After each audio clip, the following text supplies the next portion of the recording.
I want to thank you all for coming today. This afternoon, we have Sarah Rubin with us, and she's an associate professor of history and director for the Center of Digital History and Education at the University of Maryland, Baltimore County. She received her AB from Princeton University and her MA and PhD from the University of Virginia. Her study of the place of Sherman's March in American culture and history, entitled Through the Heart of Dixie, Sherman's March in American Memory, was published in September 2014 by the University of North Carolina Press. The project also has a multimedia component, which can be found at shermansmarch.org. Dr. Rubin's first book, A Shattered Nation, The Rise and Fall of the Confederacy, received the 2006 Avery O. Craven Award from the Organization of American Historians for the most original book on the Civil War era. She is also a co-author of the award-winning Valley of the Shadow, an interpretive history of the Civil War in 2 communities. She has published numerous essays and journal articles as well.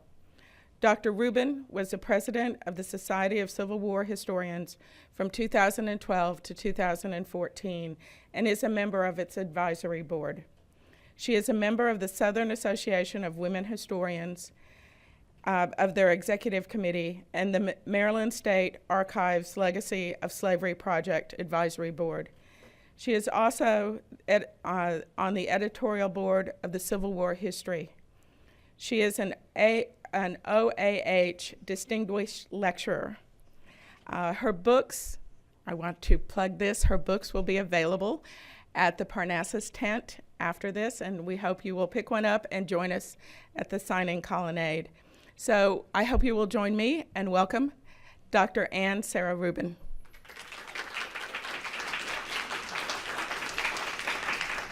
Thank you all very much for coming. It's really nice to be in a city that Sherman visited but did not destroy. So the last talk I gave was in Atlanta. It was a little stickier. Okay. In the summer of 1963, John Lewis, the recently elected chairman of the Student Nonviolent Coordinating Committee, found himself writing the most important speech of his life. He would be speaking, along with other civil rights leaders, from the steps of the Lincoln Memorial as part of the March on Washington for Jobs and Freedom. Lewis wanted his speech to show the students' frustration at the slow pace of change, to show anger, even militancy. And so he wrote, "The time will come when we will not confine our marching to Washington. We will march through the South, through the heart of Dixie, the way Sherman did.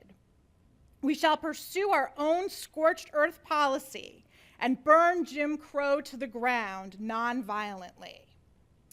99 years after William Tecumseh Sherman led his 62,000 men out of Atlanta towards the sea and then up through the Carolinas, leaving devastation in their wake, the power of that event still resonated. 99 years later, the image of the march still angered, for at the last minute, Lewis was asked to remove that sentence, among a few others that were deemed too inflammatory, from his speech. And he did do it, making his changes in the shadow of the Lincoln statue, even as the first speeches were going on. So Sherman's March, the name conjures up a host of images and references, myths and metaphors for Americans. They think of Clark Gable and Vivian Leigh, silhouetted against the flames of Gone with the Wind. They think of lone chimneys standing sentinel, all that remained of destroyed plantations. We think of soldiers stealing hams. There we are, there they are. We think of soldiers stealing hams and silver, chickens and jewelry. We think of the phrases war is hell and 40 acres of a mule and the birth of total war. I would argue, and I do argue in my book, that this is the most symbolically powerful aspect of the American Civil War. It's one that's come to stand for devastation and for destruction. It's come to dominate our cultural understanding of the war. It's a metaphor or a retelling of war against civilians for the Civil War in microcosm. And Sherman's March has been memorialized in fiction and in film. It's been used to explain America's involvement in Vietnam and one man's doomed search for romance. It's been employed as a metaphor for the burned out South Bronx of the 1970s and the gerrymandering of electoral districts. Now, dozens and dozens of historians have obviously written about various aspects of Sherman's March, the military aspects, the strategic, the impact that the war had on female civilians, the role the march played in spreading the news of emancipation, what was the march like for Sherman's soldiers, and so on. And of course, there are dozens and dozens of biographies of Sherman himself. What I do in my book, though, is take a different approach. So rather than retell the entire story of the march, what I do is explore the myriad ways that Americans have retold, remembered, and reimagined Sherman's March. And the book title notwithstanding, the subtitle of Sherman's March and American Memory, I've really come to think of this project over the years as one less about memory, which seems to imply a lot of presumptions of accuracy and correctness, and more about stories and storytelling, which is to say, this isn't a book that debunks the myths that have grown up around Sherman's March.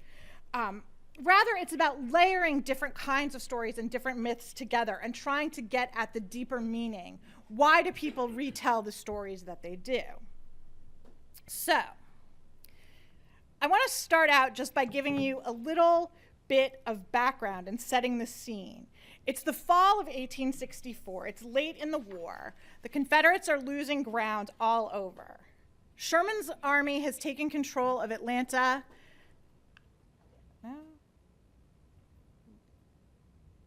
Well, if you can see on that map of Atlanta, on September 2nd, Grant's army is up in Virginia. They're stymied still outside of Petersburg, fighting actually trench warfare.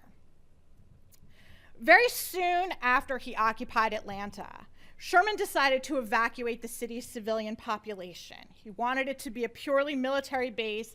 He didn't want to have to deal with feeding civilians, protecting civilians, guarding against guerrillas and spies. And there's some evidence that actually Nashville and what Nashville was like during the war helped influence his decision in this way. He was criticized harshly for this by John Bell Hood, by the mayor of Atlanta. Sherman famously wrote back to the mayor that war is cruelty and you cannot refine it. And as a result, about 1,600 whites and unknown numbers of African Americans packed up what they had and left the city of Atlanta, some by road, some, as you can see in this image, by train.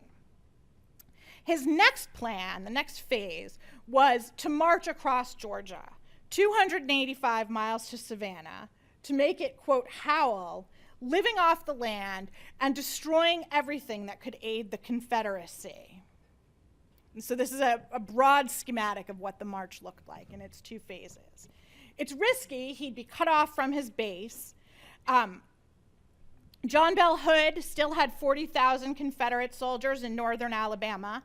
They could certainly, while they couldn't attack Sherman head on, they certainly could cause trouble for him. But he was finally given permission on November 5th. He was finally given permission.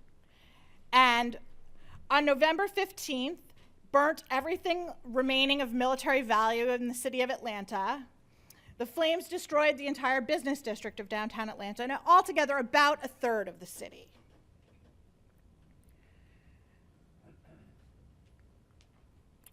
Sherman's army was 62,000 men, 218 regiments, 52 of them actually were from Sherman's home state of Ohio.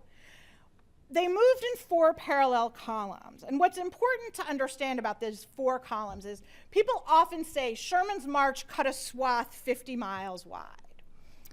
It's not a 50-mile wide lawnmower stripe. That is to say, it's not 50 miles where everything is mowed down in his path. It's 50 miles from the furthest edge of one column to the very furthest edge of the other column. So the metaphor that I like to use, rather than the lawnmower, is more like stitches, right? Where you have